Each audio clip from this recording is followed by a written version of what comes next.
Olá pessoal, tudo bem? Hoje nós vamos terminar a matéria da prova aqui. Vamos falar sobre despesas processuais, certo?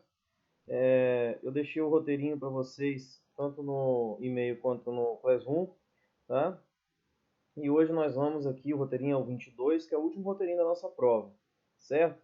E aí, como despesas processuais, a gente vai ter toda e qualquer despesa realizada pelas partes, dentro ou fora do processo, né? Desde que em razão do processo, em razão da instauração, né, do desenvolvimento e término desse processo.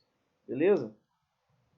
Então, qualquer despesa que as partes fizerem por causa do processo é considerada despesa processual. Existem despesas voluntárias e existem despesas obrigatórias. Como voluntárias, a gente tem, por exemplo, assistente técnico nas perícias. Vocês já estudaram perícia em processo civil, o esquema da perícia aqui é o mesmo. Né? A gente já falou de perícias, inclusive, na parte de provas, e não sei se vocês lembram, mas o assistente técnico não é obrigatório. Inclusive, a parte que o leva, ele tem que pagar por esse assistente técnico, mesmo que essa parte venha a se sagrar vencedora no objeto, né, da pretensão, ok? Ao contrário do perito, né? O perito já é uma despesa obrigatória. A parte que é vencida na pretensão, em que foi realizada a perícia, essa parte obrigatoriamente vai ter que pagar o perito. Beleza? Então, existem essas classificações, né, de voluntárias obrigatórias. E quanto a espécies, né, nós temos várias. Nós temos custas, a gente conhece bastante, né? Emolumentos, que são aquelas despesas de cartório, normalmente voluntárias. É, Honorários de advogado, de assistente técnico, de peritos. Temos indenizações de viagem diária de testemunha, multas impostas pelo juiz, como multa de má-fé, por exemplo, né? E qualquer gasto em razão do processo. Essas são as espécies. Entre essas espécies, nós vamos hoje nos focar às custas e aos emolumentos. Tá? Vamos focar nessas duas espécies de despesa processual. Lembrando que outra que é muito importante também, que é o depósito recursal, nós vamos estudar, mas quando a gente for falar de recurso. Beleza? Então, sobre custas e emolumentos, começando falando pela natureza dessas despesas, a natureza dela é de taxa. Tá? Não tenho certeza se vocês já estudaram direito tributário, mas se não estudaram, vocês vão ver isso, né? A ideia das custas e dos emolumentos é uma ideia de um serviço público sendo cobrado, né? Isso daí entra no critério de conceito de taxa, que está no artigo 77 do Código Tributário Nacional e também no artigo 145 da Constituição. Tá? Nós temos a prestação jurisdicional, que vai gerar custas, e temos também o fornecimento de cópias, certidões, cartas, que são os emolumentos, tá? Os serviços de cartório mesmo. Então, quem recebe o valor dessas despesas é a União. Por que a União? Porque a Justiça do Trabalho, já comentei com vocês, é uma justiça federal, pertence à União, certo? Portanto, quem recebe essas taxas, esses emolumentos, é a própria União. Essas taxas de custas e emolumentos, né? Então, nas ações de conhecimento, vamos ver como é que funciona as custas, né, e os emolumentos. Vamos começar a falar de custas primeiro, porque realmente é a questão que mais se diferencia do processo civil, que vocês já estudaram. Porque lá no processo civil, quando você vai ajuizar uma ação, o que você faz? Você, para ajuizar, ou você vai pedir a gratuidade de justiça, ou você vai já pagar custas prévias, né? Então, custas prévias no processo de trabalho não existem, não são necessárias, tá? A CLT não exige pagamento de custas prévias. Então, o artigo 789, ele vai falar o seguinte: nos dissídios individuais e nos coletivos, nas ações e procedimentos de competência da Justiça do Trabalho, quer dizer, nem precisa ser ação propriamente de emprego, né? Sendo da competência da Justiça do Trabalho, a gente já vai observar isso aqui, bem como nas demandas propostas perante a Justiça Estadual. Essas daqui são aqueles casos, né, que no Brasil a gente nem tem mais, se eu não me engano, de quando você tinha algum município que não era servido pela Justiça do Trabalho e a Justiça Estadual fazia às vezes de Justiça do Trabalho, tá? Então não confundam.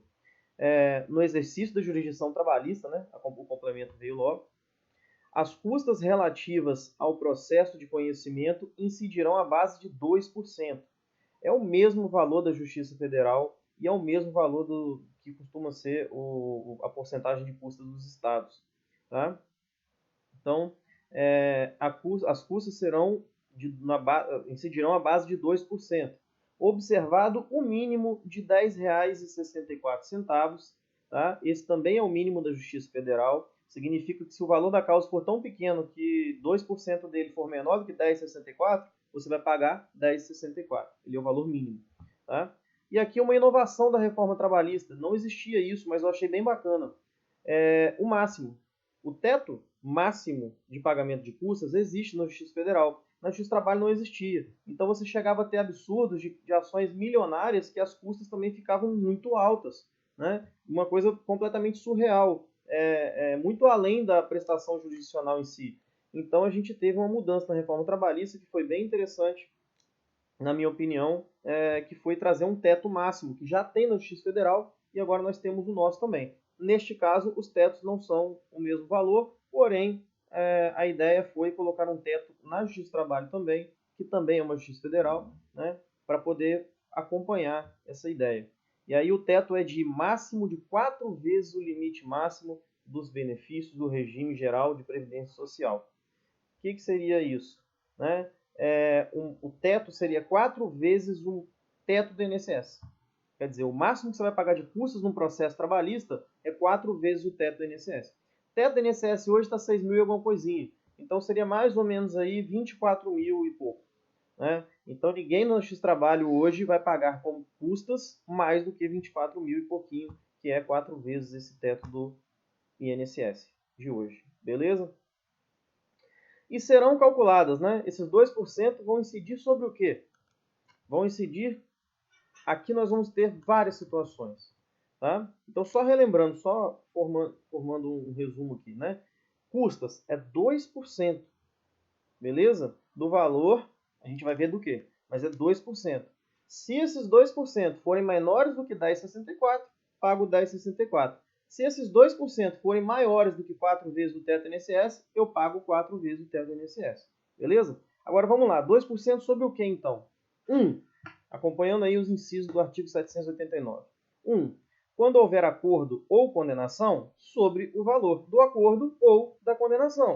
Então, se você fez um acordo de 10 mil reais, é 2% de 10 mil reais. Se você foi condenado a pagar 5 mil reais, é 2% de 5 mil reais. E por aí vai.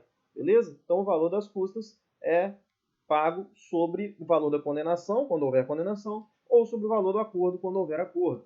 Tá? A forma de pagar, pessoal, até coloquei aí no título antes do artigo 789, por meio de GRU judicial. Tá? Para você expedir essa guiazinha de pagamento, é um boletozinho que você expede.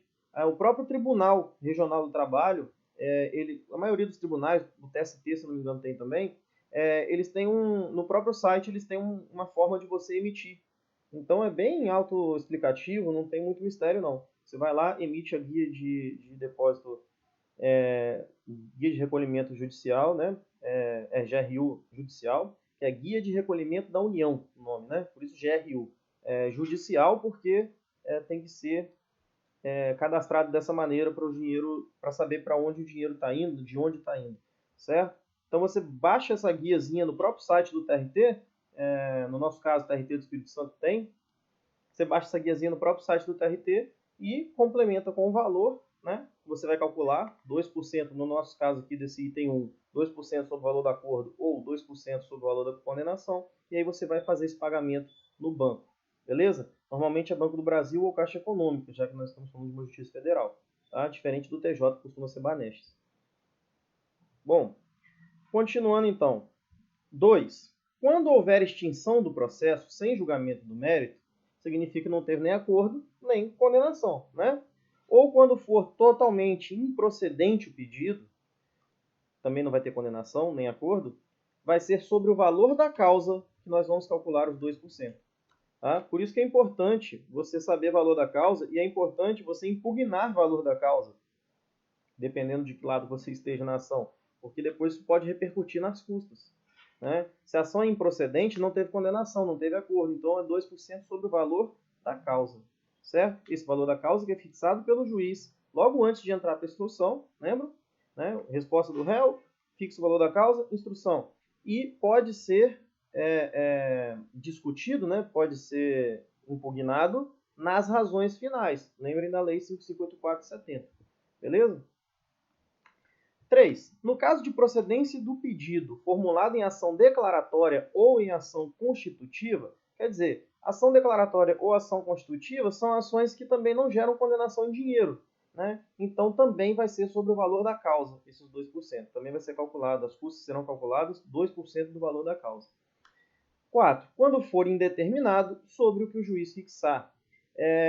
Esse caso do indeterminado acontecia muito antes da reforma trabalhista e, pelo que eu tenho visto, continua acontecendo. Eu esperava que fosse acontecer menos, mas enfim. O que é? Normalmente, como as ações no procedimento ordinário antes da reforma não precisavam estar com a indicação do valor, não precisavam estar liquidadas, os juízes, eles, quando condenavam, como ninguém tinha feito cálculo de nada, ele condenava, fazia um cálculo mais ou menos na cabeça dele de quanto que deveria dar a condenação e fixava o valor da condenação, que não era um valor que necessariamente ia ser o mesmo valor depois que você liquidasse, né, o trânsito em julgado para saber quanto que era o valor de execução, mas era um valor próximo, que ele chutava e ele fixava. E aí, para que ele fazia isso? Justamente para você ter uma base de cálculo para depósito recursal e para custas. Lembrando que depósito recursal, depois eu vou falar com vocês o que é, tá? Em outra aula. Mas a questão é, quando você não sabia exatamente qual é o valor da condenação, o juiz ele vai lá e fixa um valor da cabeça dele. Óbvio que ele tenta aproximar, né? Mas ele não vai fazer os cálculos todos certinhos, certo? Então, quando isso acontecer, é sobre 2% sobre o valor que ele fixar, ok? Eu achava que isso ia diminuir, por quê? Porque, como hoje você já indica o valor na própria inicial, eu achava que os juízes já iam dar sentença líquida, e com a sentença líquida não tem a aplicação disso. Mas eu tenho visto muitos juízes não dando sentença líquida, mesmo com a inicial e a contestação com pedidos liquidados. Então, ainda pode acontecer esse item 4, que é o valor que o juiz fixar. Normalmente, lá no dispositivo, ele coloca valor da condenação fixado em, aí bota o valor, que ele imagina que seja o valor da execução, né? E aí ele mesmo costuma já colocar o valor das custas, que é 2% sobre esse valor, ok? Bom, o 789B, ele já vai falar sobre os emolumentos. Ó, os emolumentos também são recolhidos por meio de GRU judicial, tá, pessoal? Lá no site da RT, como eu havia falado para vocês, também tem essa possibilidade. Você vai lá para emitir a guia de emolumentos, tudo bem?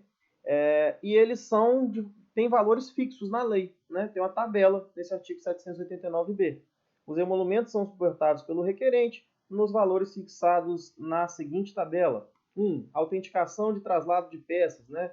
Mediante cópia reprográfica apresentada pelas partes. Autenticação de cópia, 55 centavos por folha.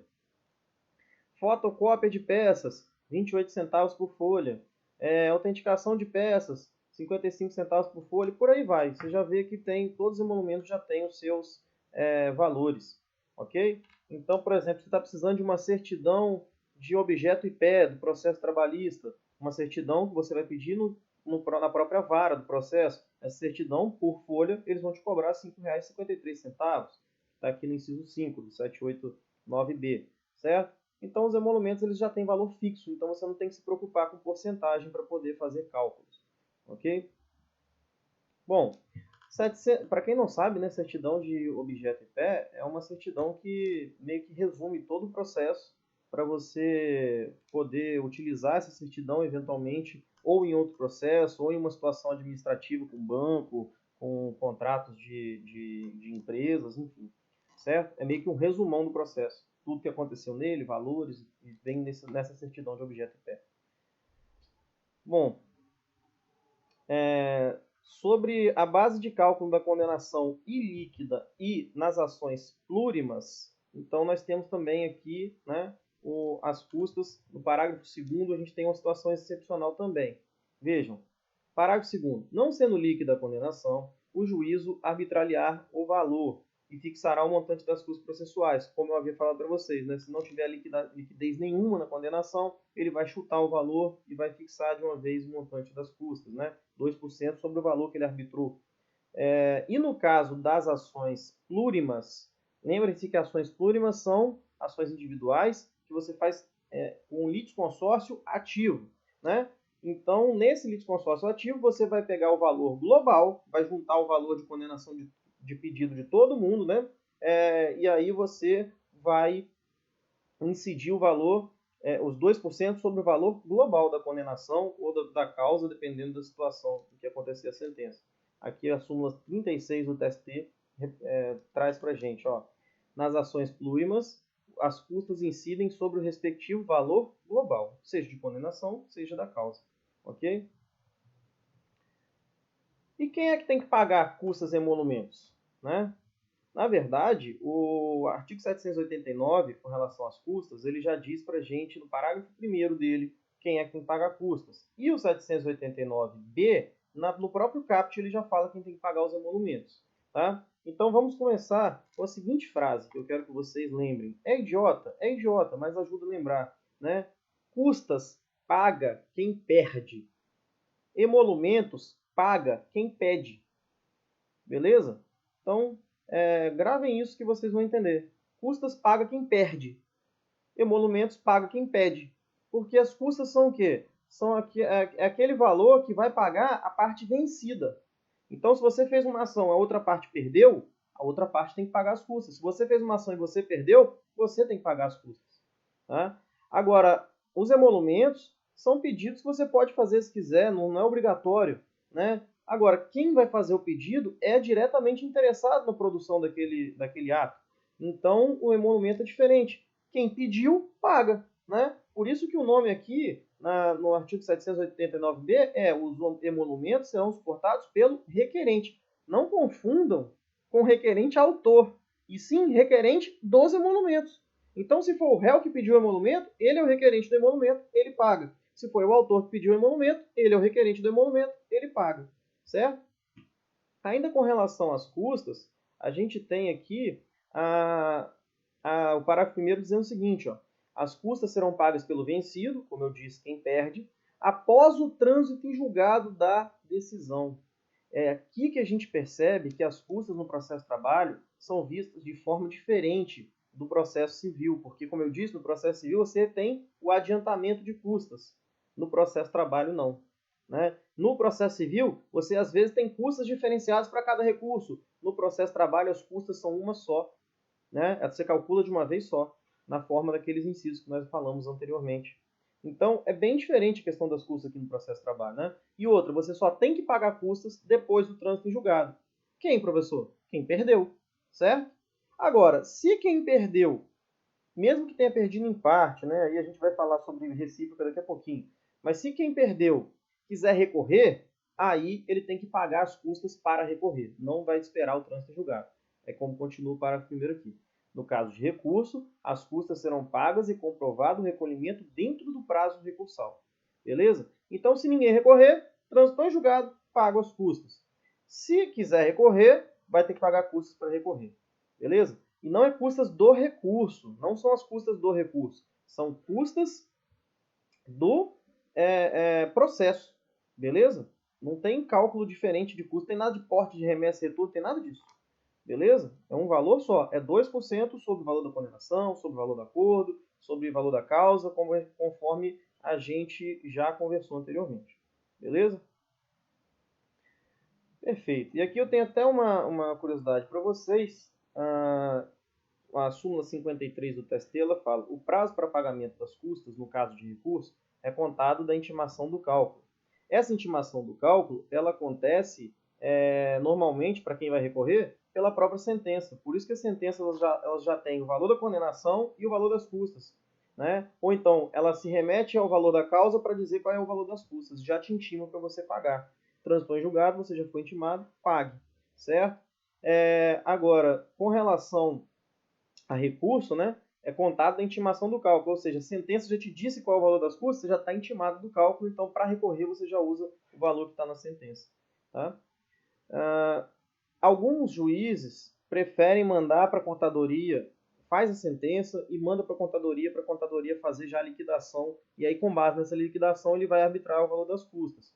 Então muitas vezes acontece o seguinte, hoje em dia já não é muito comum ver isso, mas o juiz ele vai lá e já sentencia, vamos supor, em audiência, e você já sabe o que aconteceu, né? Você já foi intimado da sentença, você sai da audiência intimado, porém ele vai mandar ainda para o contador fazer o cálculo. Então quer dizer, quando o contador terminar esse cálculo, o contador da vara, quando ele terminar esse cálculo, você vai ser intimado para saber o valor do cálculo e das custas, certo? Então, quando for recorrer, com a intimação disso, você já vai poder fazer o recolhimento de custas. E, no mais, né, o parágrafo 1º do artigo 790 diz o seguinte: tratando-se de empregado que não tenha obtido o benefício da justiça gratuita ou isenção de custas, o sindicato que houver intervindo no processo responderá solidariamente pelo pagamento das custas devidas. Aqui é o caso de empregado que ajuiza ação por meio de sindicato. Tá? Se ele não tem direito à gratuidade de justiça, ele tem que pagar custas. E se ele não pagar, o sindicato vai responder junto com ele. Beleza?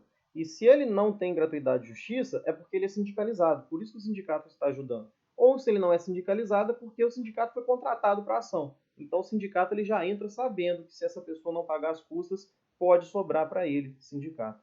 Tá? Bom, e sobre a sucumbência recíproca, né? Que vocês conhecem esse instituto lá do processo civil. No processo trabalho, o TST nunca entendeu que haveria sucumbência recíproca nos dissídios individuais. A reforma trabalhista que mudou isso. Tá? Por quê? Por causa do ius postulandi. A gente não tinha aquela questão de sucumbência de honorários e tudo mais. E aí a gente tem uma instrução normativa de 2005, o artigo 3º dela fala o seguinte: salvo nas lides decorrentes da relação de emprego, é aplicável o princípio da sucumbência recíproca relativamente às custas. Quer dizer, se fosse qualquer ação que não fosse emprego, aí sim, a gente faria na Justiça do Trabalho, porque é da competência do Justiça do Trabalho, porém, as custas seriam pagas, em caso de sucumbência recíproca, na proporção de cada sucumbência, né? De cada sucumbente. Então, se eu entrei com uma ação de dano moral, se eu entrei com uma ação de execução fiscal, né? De uma multa que foi aplicada pela Secretaria do Trabalho.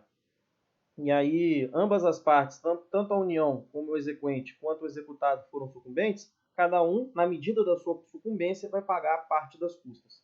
Beleza? Agora, se fosse relação de emprego, não. Com a reforma trabalhista, houve uma mudançazinha na sucumbência, mas só quanto a honorários. Custas não ficou não ficou expressa nenhuma mudança. Então, esse parágrafo 3º do artigo 3º da Instrução Normativa continua vigente. Ou seja, em resumo, nos dissídios individuais trabalhistas, não vai acontecer a sucumbência recíproca. Tá, Osório, se não tem sucumbência recíproca, como é que vai funcionar? Vai funcionar assim. Como sempre funcionou. Se o empregado ajuizou 10 pedidos e ganhou 1, a sucumbência quanto a custas é toda do empregador. Se ele ajuizou 1 pedido, 10 pedidos, quantos pedidos, não interessa o número de pedidos, se ele perdeu todos, aí sim a sucumbência é dele. Tá? Então, o empregador só não vai pagar custas, tá? Somente se, o empregado perder a ação por completo. Existe esse entendimento, que é o atual entendimento que vem sendo aplicado. Até existe outro entendimento no sentido de aplicação de custas de sucumbência recíproca para as custas, mas ainda não é uma realidade unânime nem majoritária na jurisprudência. Beleza? Então, hoje, ainda, o empregado paga custas apenas quando perde o processo por inteiro. Se ele ganhar qualquer pedido, ele já não vai pagar custas mais. O mesmo não se aplica a honorários. Né? Honorários é diferente. A gente já falou de honorários, inclusive, no semestre passado. Ok? Bom, com relação a acordo, isso é uma coisa muito interessante, que tem muita gente que come mosca. Por quê? Porque é o seguinte, o parágrafo 3º do artigo 789 diz que sempre que houver acordo, se de outra forma não for convencionado, o pagamento das custas caberá em partes iguais aos litigantes. E o que acontece? Muitas vezes você esquece de falar quem vai pagar as custas, porque é um acordo, então não tem ninguém que é vencido. Né? Então, se você não falar nada, as custas vão ser pagas meio a meio, tá? No acordo. Se você acha que quem deve pagar as custas é o empregado, e vocês acordam isso, tem que ficar expresso. Custas pelo empregado. Ele pode pedir gratuidade de justiça? Pode. Você pode dizer, olha, custas pelo empregado que já requer gratuidade de justiça. Problema nenhum. Mas se não constar que as custas ficam pelo empregado, é meio a meio empregado-empresa. Se você acha que as custas têm que ser da empresa, tem que constar custas pela empresa. Se não constar isso, é meio a meio. Perfeito? E com relação a dissídios coletivos, aqui nós temos sucumbência recíproca, sim. Olha o parágrafo 4º do 789. Nos dissídios coletivos, as partes vencidas responderão solidariamente pelo pagamento das custas. Aqui ele fala as partes vencidas. Ele não está fazendo distinção entre empregado e empregador, né? Sindicato dos empregados, sindicato dos empregadores. Nos dissídios coletivos, não interessa se você é sindicato dos empregados, se você é sindicato dos empregadores ou se você é representante dos empregadores. Vencidos, a sucumbência for recíproca, então solidariamente vocês respondem pelas custas. Então também vai ser meio a meio. Tá? Calculado sobre o valor arbitrado na decisão ou pelo presidente do tribunal. Tá? Então a sucumbência nos dissídios coletivos, respondendo a pergunta que eu mesmo coloquei no roteirinho, ela existe, embora o Carlos Henrique Bezerra Leite defenda que deveria ser igual nos dissídios individuais, mas ele é voto vencido. Tá? Na jurisprudência, existe sim a sucumbência recíproca para dissídios coletivos. Bom, então você paga custas quando você tem um trânsito em julgado ou para recorrer, correto? Agora, existem casos que você vai recorrer e você está perdendo. Sei lá, teve um pedido na ação, pagamento de R$5.000 de hora extra. Você vai recorrer, você vai ter que pagar o quê? 2% sobre esses R$5.000. Beleza? Ótimo. Então, 2% de R$5.000 dá R$100. Você vai lá, R$100 de custas, guia de recolhimento da União, GRU, judicial, pum, R$100. Custas, paguei. Aí você vai lá, faz o seu recurso, junta esse pagamento de custas, diz, ó, custas pagas, e aí, no seu recurso, você ganha. Olha que interessante. Quer dizer, aqueles R$5.000 que você tinha sido condenado vai virar zero. Se virou zero, quem é o sucumbente agora? O autor. Se ele é o autor, quem é que teria que ter pagado as custas? O autor. Então, o que acontece? A União vai te devolver esses R$100? Não. Você vai ter que cobrar do autor esses R$100 de volta. É isso que a gente tem aqui na súmula 25, entre outras situações. Vamos ler item por item. A parte vencedora na primeira instância, se vencida na segunda, está obrigada, independente de intimação, a pagar as custas fixadas na sentença, das quais ficará isenta a parte então vencida. Certo? Quer dizer, é o que eu acabei de falar. Se você entrou com recurso, pagou custos e ganhou, a outra parte fica te devendo esse dinheiro. No caso de inversão do ônus da sucumbência em segundo grau, sem acréscimo ou atualização do valor das custas, e se estas já foram devidamente recolhidas, descabe um novo pagamento pela parte vencida ao recorrer. Deverá, ao final, se sucumbente, reembolsar a quantia. Isso aqui é uma coisa interessante também, que eu acabei de falar, né? Você foi lá, pagou R$100, recorreu e ganhou no TRT. Só que o autor quer recorrer para o TST. Ele precisa pagar custas de novo? Não. As custas você já pagou. Então, o autor ele vai recorrer para o TST e se o TST mantiver a sucumbência do autor, aí sim ele vai te devolver esse dinheiro. Tá? Se o TST falar que ele está certo, aí você já pagou as custas mesmo, você que deveria pagar, então não tem problema. Agora, se o TST falar que ele está errado, então ele vai ter que te devolver o dinheiro só depois. Ele não precisa fazer o recolhimento de custas de novo para recorrer de novo. Tá? Aliás, na Justiça do Trabalho, no processo de trabalho, ninguém precisa de pagar custas, elas já estão pagas. Beleza? 3. Não caracteriza deserção a hipótese em que, acrescido o valor da condenação, não houve fixação ou cálculo do valor devido a título de custas, e tampouco intimação da parte para o preparo do recurso, devendo ser as custas pagas ao final. Esse é um caso interessante, que é o seguinte: se você entrou com uma ação, ganhou, aí a outra parte foi lá e recorreu, o que ela tem que fazer? Pagar custas. Pagou. Só que você recorreu também, porque houve uma sucumbência recíproca ali, né? Aí o empregador pagou custas. Aí você que tinha ganhado 2.000, no seu recurso, você melhorou sua situação para 3.000. Quer dizer, as custas que esse empregador pagou foram os 2.000 que você ganhou na sentença. Ficou faltando pagar as custas dos mais 1.000 que você ganhou agora no TRT. Né? Aí ele quer recorrer de novo para o TST. O que acontece? O próprio desembargador tem que aumentar o valor das custas no próprio acórdão, o relator, né? Ele tem que falar, olha, antes eram 2.000, eu estou aumentando para 3.000, então aquelas custas de 2% sobre 2.000 que você pagou, você tem que complementar agora porque a condenação virou 3.000. E aí sim, ele tem que pagar custas de novo para complementar o acréscimo.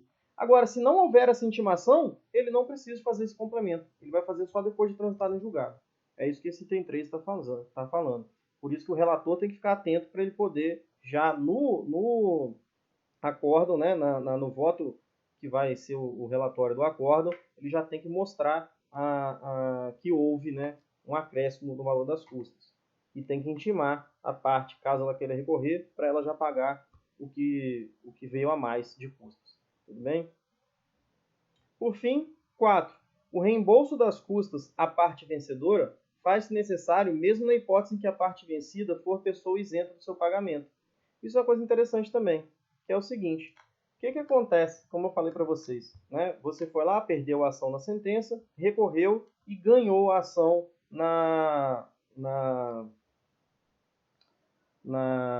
no recurso, né? Ganhou a ação no tribunal. Beleza? Perdi na sentença, mas ganhei no tribunal. Quer dizer, para ganhar no tribunal, eu tive que pagar custas.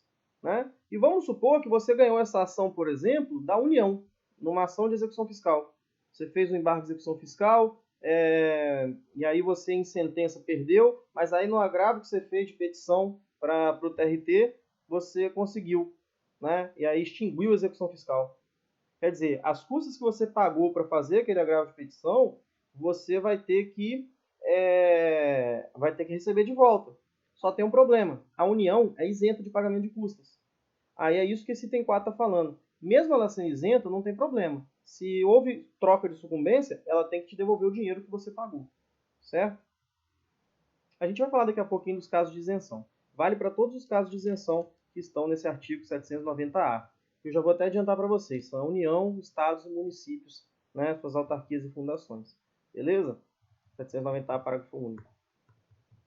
Enfim, vamos então falar, já falamos agora do conhecimento, né? Falamos um pouquinho até de como é feito o pagamento no recurso. Vamos agora para as ações de execução.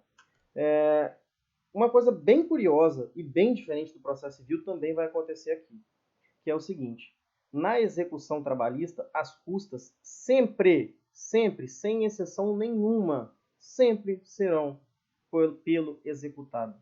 Todas as custas. Ah, mas teve um agravo de petição, que é como se fosse uma apelação da execução. Teve um agravo de petição que o executado ganhou. Mesmo assim, ele tem que pagar as custas desse agravo? Sim. Mesmo ele tendo ganhado? Sim. Embargos de terceiro. O executado tem nada com isso. O exequente errou o bem, né? Um terceiro veio e falou que o bem era do terceiro, não era do executado. O executado tem que pagar as custas? Sim. Na execução trabalhista não existe exceção. As custas são sempre de responsabilidade do executado. E não sou eu que falo isso. Nós estamos aqui no artigo 789-A que vai trazer para a gente. No processo de execução são devidas custas, sempre de responsabilidade do executado e pagas ao final. Outra coisa interessante, ninguém paga custas em processos de execução antecipadamente. Tá? Na execução, se você quiser recorrer, pode recorrer quantas vezes você quiser, não paga custas. Beleza? Você só vai pagar custas ao final da execução. Tá? Aí no final da execução, né, vai para a contadoria, ela calcula todos os atos que aconteceram na execução e vai calcular quanto você tem que pagar de custas. E esse cálculo é a mais, tá? Os 2% que você pagou antes é só os 2% do conhecimento, da fase de conhecimento. Tá? Na execução, nós temos a seguinte tabela, o artigo 789 nos diz. 1. Autos de arrematação, de adjudicação e de remissão, se houver, né? 5% sobre o respectivo valor, até o máximo de R$ 1.915,38. Atos de oficial de justiça, por diligência certificada em zona urbana, R$ 11,06. Em zona rural, R$ 22,13. Agravo de instrumento, na execução, né? R$ 44,26 por agravo de instrumento. Agravo de petição, R$ 44,26. Embargos à execução, embargo de terceiro, embargos à arrematação, R$ 44,26. Recurso de revista da execução, R$ 55,35. Impugnação à sentença de liquidação, também R$ 55,35. Enfim, vocês vejam aí que até cálculos de liquidação realizados por contador do juízo, né, também é custo que é de responsabilidade do executado. Tá? E aqui, se você tiver uma perícia para fazer liquidação porque o contador do juízo está abarrotado, seria responsabilidade do contador do juízo. Então, quem é que tem que pagar a perícia na execução? O executado. Mesmo que ele ganhe a perícia. é o executado que paga. Porque na execução, todas as custas são de responsabilidade do executado. Beleza?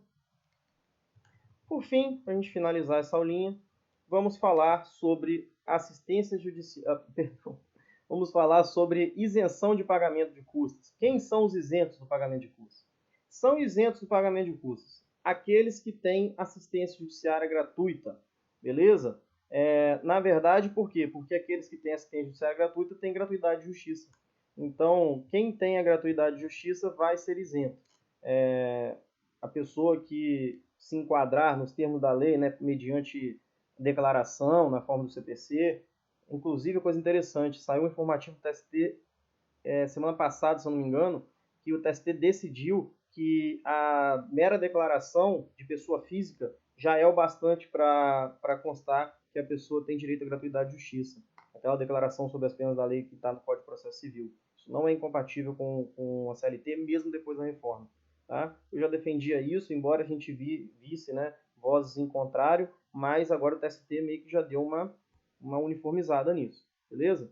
Então, tem gratuidade de justiça, é aquela pessoa que está dentro dos parâmetros de gratuidade de justiça, do X-Trabalho, ou até mesmo por meio de declaração, então não paga custas, beleza?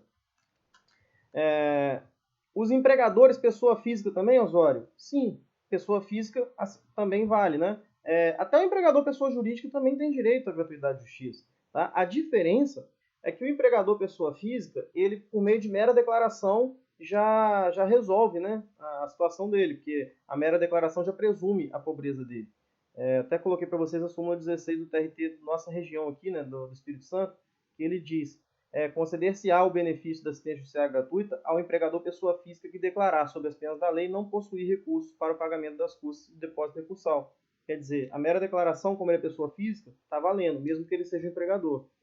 Agora, se for pessoa jurídica, o buraco é mais embaixo, né? Porque a pessoa jurídica não exige, não permite que tenha mera declaração. Exige também a comprovação da hipossuficiência. Como é que você comprova isso? Por meio dos balancetes da pessoa jurídica, tá? Por meio de entrada e saída de valores, você pega com o contador isso daí, pede para ele fazer uma certidão, demonstrando para o juiz que a empresa está passando por maus bocados e pede a gratuidade de justiça. Beleza? A gente tem a súmula 463 do TST que fala sobre isso. A partir de 2017, para a concessão de gratuidade de justiça à pessoa natural, basta declaração de hipossuficiência econômica, firmada pela parte ou pelo seu advogado, desde que munido de procuração com poderes específicos para esse fim. No caso de pessoa jurídica, não basta a mera declaração, é necessária a demonstração cabal de impossibilidade de a parte arcar com as despesas do processo. Tá? Uma questão interessante é sobre os sindicatos. O sindicato tem que provar, se ele quiser pedir gratuidade de justiça, ele tem que provar que ele realmente tem direito à gratuidade de justiça? Então, a jurisprudência, em sua maioria, entende que sim, tá? Até do TST. Porque por ele ser pessoa jurídica, ele deveria provar também que ele está em situação de gratuidade de justiça. Porém, há vozes, e bastantes vozes, tá? No sentido de que o sindicato não precisaria comprovar, que a mera declaração também valeria para o sindicato. Nosso TRT, inclusive, tem turma que pensa assim, mas a maioria da jurisprudência entende que não, que ele deveria comprovar. Então, se você é advogado do sindicato, não custa nada, né? Melhor você comprovar para não ter problema. Enfim, os beneficiários da justiça gratuita, para lembrar vocês, né, o parágrafo 3º aqui do artigo 790 diz: é facultado aos juízes, órgãos julgadores e presidentes dos tribunais de trabalho de qualquer instância conceder a requerimento de ofício o benefício da justiça gratuita, inclusive quanto a traslados e instrumentos, aqui seriam os emolumentos, né, àqueles que perceberem salário igual ou inferior a 40% do limite máximo dos benefícios do regime geral da Previdência Social. Quer dizer, 40% do teto do INSS. Lembrando, né, galera? Então ficam isentos de custas e também de emolumentos, tá? Os beneficiários aí da gratuidade de justiça, da justiça gratuita. Tudo bem? E, por fim, aqui, nós temos também os entes da federação, né, que eu falei com vocês, que está naquele parágrafo único do artigo 790-A. São isentos do pagamento de custas, além dos beneficiários de justiça gratuita, União, Estados, Distrito Federal, município, autarquias, fundações públicas federais, estaduais, municipais que não explorem atividade econômica. E também o Ministério do Trabalho, tá? O Ministério Público do Trabalho, perdão. O MPT, ele também tem isenção de custas, ok? Agora prestem atenção, não são isentos, tá? Embora sejam autarquias, os conselhos profissionais, CRM, CRO, Prefito, esses conselhos de contabilidade, né? Esses conselhos profissionais, a própria OAB, né? A OAB ainda tem um regime diferenciado, né? Que ela nem é autarquia, né? Dizem que ela é uma autarquia especial, mas não vou entrar nessa discussão. Mas mesmo os conselhos profissionais que são autarquias, esses não estão isentos, tá? O parágrafo único vai dizer: a isenção prevista neste artigo não alcança as entidades fiscalizadoras do exercício profissional, que são os conselhos, nem exime as pessoas jurídicas referidas no inciso 1 da obrigação de reembolsar as despesas judiciais realizadas pela parte vencedora, que é o que a gente tinha visto lá em cima, quando eu falei para vocês. Só porque eu sou isento, não quer dizer que eu não tenho que reembolsar a parte que pagou custas e depois ganhou o processo. Tá? E por fim, né, sociedade de economia mista e empresas públicas também não entram na isenção de custas, porque dá para ver aqui pelo inciso 1 do artigo 790, o finalzinho dele diz que não explorem atividade econômica.